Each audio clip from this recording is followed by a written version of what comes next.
Buenas tardes, doctor Jesús Estrada. ¿Cómo estás? Queríamos agradecerle mucho que nos reciba el día de hoy. Nosotros somos los ¿Mm? estudiantes de quinto ciclo de la carrera de Derecho. Tenemos aquí a nuestros integrantes, a Andrea Rocha, a María Fernanda Yaucán y el que le habla, Marco Pajares.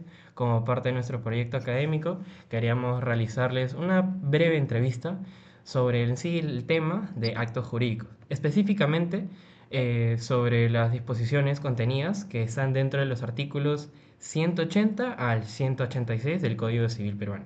Que más bien gracias por decir sí a esta entrevista. Y bueno, no sé si también quisiera un poco contar una pequeña introducción de su experiencia como juez de paz letrado mixto y cómo todo esto se puede llegar a aplicar. Ya, bueno, ante todo, muchas gracias por esta ocasión. Eh, Sobre el tema de acto jurídico, este juzgado, el cual yo presido, que es el tercer juzgado de paz letrado del RIMAC, no vemos demandas de nulidad, acto jurídico ni anulabilidad, pero sí, por ejemplo, se aplican criterios jurisprudenciales que están contenidos en precedentes vinculantes que están relacionados con el acto jurídico. Ahora, dicho esto, la labor jurisdiccional en juzgado de paz letrado mixto es bastante compleja, bastante cansada, pero aún así, los que tenemos vocación de servicio a la justicia y sobre todo a la comunidad, pues llevamos adelante esta labor en la mayor medida de lo posible con el máximo empeño, sinergia y sobre todo visión y misión que debe tener el Poder Judicial para atender las necesidades de cada demanda, pretensión, petitorio que tienen a nivel distrital. Perfecto, muchas gracias, doctor. Bueno, pasando ahora con la primera pregunta que queremos hacer, es bueno, respecto al artículo 180 del Código Civil, es que ¿en qué única circunstancias el ordenamiento permite que, bueno, un deudor que pagó una deuda antes de su vencimiento pueda llegar a solicitar la devolución de lo pagado? Ah, ya, te refieres a que el deudor, antes de que vence el plazo para pagar, ha pagado su propia deuda o la deuda ajena. Su propia deuda. Ya. Antes de vencer el plazo, ha pagado su deuda y ahora me dijiste que quiere Solicitar la repetir el devolución pago. de lo pagado. Mm, Ya, pero ¿a solicitar a quién? Eso es lo que no te he entendido. ¿O se trata de una obligación solidaria, mancomunada, o se trata de una acción cambiaria, de un Mancomunada. aval? Ya, mancomunada, las obligaciones son en partes iguales. Entonces hay varios deudores Ujú. y cada deudor asume una parte alícuota.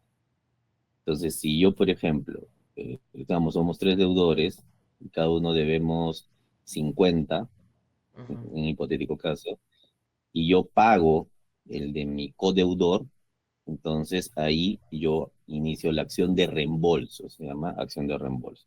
Si es que yo he pagado la deuda de mi codeudor y lo he hecho de manera voluntaria, Ujú. porque en obligación mancomunada a mí no me pueden obligar a que yo pague la parte alícuota del otro codeudor, porque ahí son mancomunadas, en paz, cada uno asume su parte, ¿no?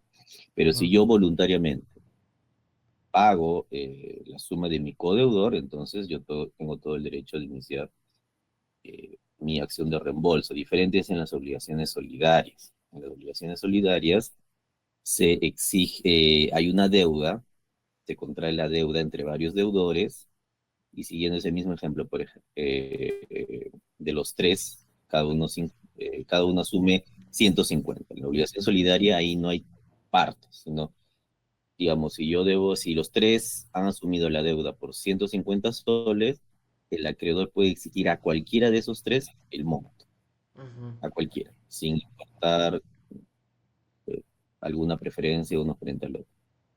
Entonces, si es así, y uno de los deudores ha pagado esos 150, entonces el deudor que ha pagado tiene todo el derecho a cobrar la parte alícuota que les correspondía a los otros dos entre los codeudores.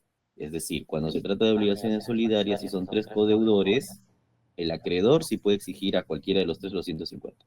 Pero el que pagó, el que ha pagado esa deuda frente a ese acreedor, él sí puede exigir no los 150, sino en alícuotas a los otros dos de esa deuda que él ha pagado frente al acreedor. Entonces, por eso es diferente los tipos de relaciones. Ujú. Diferente también es igual en las acciones cambiarias, por ejemplo, en títulos, valores, ya, llámese letras de cambio, pagarés u otros, sucede algo similar. Si yo, por ejemplo, soy el obligado principal y tengo un aval o un fiador, en el caso del aval fiador, es una obligación solidaria y se le da el trato de las obligaciones solidarias. Solo que en ese caso, la ley de títulos, valores, la ley 27.287 no les llama acción de reembolso, les llama acción de regreso y acción de ulterior regreso. Y sí tienen plazos de prescripción, que son cortos, para yo pedir el reembolso. Entonces, en esos casos es en los cuales uno puede pedir lo que ustedes dicen, ¿no? La devolución del monto pagado. Ok, perfecto. Muchas gracias por también añadir mayor información a esta respuesta y también especificarla más. Muchas gracias por esta primera pregunta. Ahora pasamos con la siguiente, que seguirá mi compañera. Hola, señor magistrado, buenos días. La segunda pregunta es respecto del artículo 181 sobre la caducidad de plazo. Yo quisiera consultar lo siguiente. ¿Por qué la insolvencia del deudor genera la pérdida del beneficio del plazo y qué busca proteger el ordenamiento jurídico con estas consecuencias? A ver, el artículo completo, o sea, el 181 te refieres al inciso primero.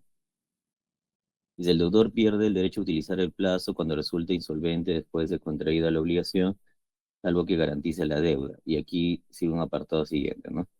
Se presume la insolvencia del deudor si dentro de los 15 días de su emplazamiento judicial no garantiza la deuda o no señala bienes libres de gravamen de valor suficiente para el cumplimiento de su prestación. Este artículo básicamente se refiere al plazo que se le da al deudor, bueno, de manera voluntaria por parte del acreedor para no ser constituido en mora. A ver, no sé si ustedes ya habrán visto derecho de obligaciones, o todavía no, para poder explicarles en qué sentido. Bueno, en lo que es derecho de obligaciones, cuando hay una deuda eh, y el deudor no ha cumplido en el plazo pactado, el acreedor manda una carta notarial a fin de que se le advierta que si no cumple su obligación, va a quedar constituido en mora. ¿Qué significa constituir en mora? Es decir, es requerirle la obligación bajo la advertencia expresa que va a quedar en constituido en mora, es decir, que ya no va a tener la posibilidad de pagar la deuda, aunque así lo quiera, y cualquier responsabilidad por el incumplimiento de la obligación por parte del deudor va a ser responsable directamente el deudor. Y para eso hay una serie de reglas, también el Código Civil, que eso sí va a ser complicado explicárselos porque nos tendríamos que tener unas 2 horas. Pero básicamente ese artículo se refiere a eso, ¿ya? Es decir, eso tienes que concordarlo con la actual ley general del sistema concursal. Es decir, como ya no hay declaraciones de quiebra, entonces ya no se declara insolvente el deudor. Lo que sí es que, obviamente, si es que este deudor, notoriamente, ya sea a través de la ley general del sistema concursal, se le ha declarado, bueno, se le llamaría deudor moroso. Actualmente no sé cuál será el término específico porque siempre para cambiando la ley general del sistema concursal. En el caso de que se le haya declarado que incumplido con su obligación, entonces ya no va a gozar de esa potestad que le da el Código Civil para eventualmente permitírsele cumplir su obligación de manera voluntaria una vez que ya se venció el plazo. Es decir, si ya se venció el plazo y es declarado insolvente, en otras palabras, el acreedor no tiene, o sea, ya el acreedor no es necesario que le dé ese plazo de gracia. No tiene ya esa obligación. Simple y llanamente, de frente, lo puede constituir en mora. Es decir, ya no es necesario enviar 2 cartas notariales, una donde yo le requiero le doy un plazo extra para que cumpla su obligación, sin imputarle ninguna responsabilidad, ya no es necesario, ya no tiene esa gracia que podría tener, ¿no? Sino simplemente ese artículo indica que el acreedor podría constituirlo en mora de inmediato con una sola carta notarial. En sí, y como se dice coloquialmente en cristiano, eso sí, no significa otra cosa, ¿no? Aplicando de manera práctica, ojo, porque supongo que esto o es algo que quiera una explicación doctrinaria, eso es lo que va a ser un poco complicado, porque si ustedes no han estudiado todavía obligaciones, la verdad no lo van a entender. Estos artículos están muy vinculados con el derecho de las obligaciones y con los contratos. Entonces, en sí es eso, la explicación y la aplicación práctica de ese artículo, ni más ni menos. Ya, muchas gracias. Ahora sigue mi última compañera. Sí, doctor. En relación con el cumplimiento del cargo previsto en el artículo 185, ¿cuál es la justificación jurídica para que una entidad pública pueda exigir su cumplimiento cuando está orientado al interés social? Bueno, esto simplemente sí, es decir, eh, a ver, ¿cómo explicarlo de manera sencilla? Pero también esto también tiene que ver con lo que son derechos y las obligaciones, ¿ya? Cuando uno contrae una obligación o cuando se celebra un contrato o cualquier relación obligacional que exista, ya sea con entidad pública o privada, se pueden realizar o se pueden pactar ciertas cláusulas que condicionan el desenvolvimiento de esa relación que va a surgir a partir del acto jurídico celebrado. En este caso, al cumplimiento de determinadas situaciones que necesariamente deben efectuarse dependiendo del matiz de la obligación pactada. Para citar un ejemplo y me puedan entender de mejor manera. Por ejemplo, a ver, el ejemplo más sencillo. Yo hago un testamento, ¿no es cierto? Y eh, yo dispongo de mis bienes, pero pongo una carga a mi heredero y le digo, oye, tú te vas a poder eh, quedar con mi casa, mi carro, con todo, pero te dejo como carga que mensualmente tú eh, repartas comida a los niños pobres del comedor tal. ¿Ya? Y si no, entonces el acto jurídico o en sí no vas a perder esa masa hereditaria que yo te estoy prestando a tu favor. Y obviamente cuando se hacen este tipo de cargas, te deja un albacea en los testamentos, digamos. Ahora, si yo no cumplo esa carga de dar de comida a los menesterosos, ¿qué va a pasar? Entonces, esa masa hereditaria la puedo perder y entraría en colación. Bueno, no les voy a explicar qué es la colación porque es bien complicado. Bien, pero es el más sencillo. Ahora, otra situación que puede darse, otra carga. Esto sería más que todo, bueno, con el medio ambiente. Ustedes tampoco han visto todavía derecho ambiental, ¿no? No, tampoco. Bueno, ya. Imagínense que el Estado le otorga, no el Estado, sino a ver, imagínense que una persona privada, registralmente, es dueño de unas hectáreas de terreno, y esas hectáreas de terreno, pues hay varias plantaciones de árbol. Yo como dueño, si bien es cierto es mi propiedad, pero puede ser que esa área, la cual yo soy propietario, es un área que el Estado tiene interés porque a través de bueno, esa área tiene también un sentido ecológico. Perfecto. Entonces yo como propietario, efectivamente, puedo permitir la tala de esos árboles, pero el interés social por esa tala de los árboles no es talarlo y dejarlo sin nada de árboles, no, sino se podría hacer de una manera que ahora le llaman pues responsable, empática, con todos esos términos, y sobre todo, si yo voy a deforestar, también voy a tener que reforestar. Y para eso entran entidades del Estado como por ejemplo actualmente la OEF, ¿no?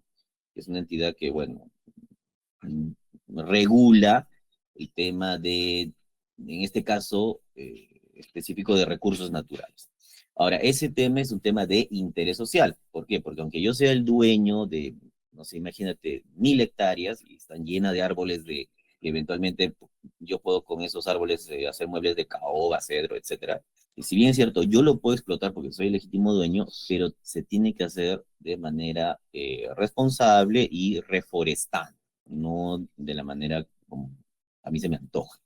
Te tienes que basar en reglas y leyes actualmente del derecho ambiental. Eso es muy común, por ejemplo, en el ámbito de la selva. En la selva sí vas a ver esas problemáticas de manera recurrente. ¿Ya? Igual sucede, por ejemplo, en las playas. Si bien es cierto, actualmente en Asia es muy recurrente el tema de las playas privadas, etcétera. Pero yo, por ejemplo, por más que sea dueño de una playa privada, yo no la podría explotar vendiendo arena como a mí se me antoje. No, porque para eso hay una regulación. Porque tienen que entender que actualmente no existe bienes sin propietarios, lo que antes se llamaba la res null. Entonces existía la res null, o sea, antes decía, hay ciertos bienes que no tienen propietario y que cualquiera lo puede, se puede adueñar y explotarlo, usarlo. No, actualmente eso ya no existe. Ese aforismo ya ha quedado de lado con motivo de estas legislaciones medioambientales, de vivienda, etcétera, etcétera. Entonces, ese articulado en sí se refiere a eso. Si bien es cierto, yo puedo permitir a una empresa que entre a mi propiedad y adquirirme diversos bienes o recursos, pero esos tiene límites legales impuestos por el Estado. Uno de los casos, por ejemplo, tiene que regirse por esas regulaciones que implican una carga al acto jurídico que yo celebre. Eso es a lo que hace referencia en tiempos actuales ese artículo del Código Civil. ¿Ya? Listo, muchas gracias, doctor. Perfecto. Bueno, Espero que haya doctor. sido de ayuda. Sí, doctor. Muchas gracias, doctor. Agradecemos en realidad por su profundo tiempo que nos ha brindado y también por la claridad de sus respuestas. Su aporte ha sido también de una forma muy valorativa para nosotros, para nuestro propio aprendizaje, cosas que veremos a futuro también en nuestra carrera, ya que ahorita estamos viendo acto jurídico y también nos ha ayudado para poder entender más sobre esos artículos. Así que ha sido un honor contar con usted Perfecto. y muchas gracias por esta entrevista. No se preocupe, cualquier cosita estoy a su servicio, ¿sí? Gracias a ustedes, que tengan un buen día. Muchas gracias. Muchas gracias. Gracias.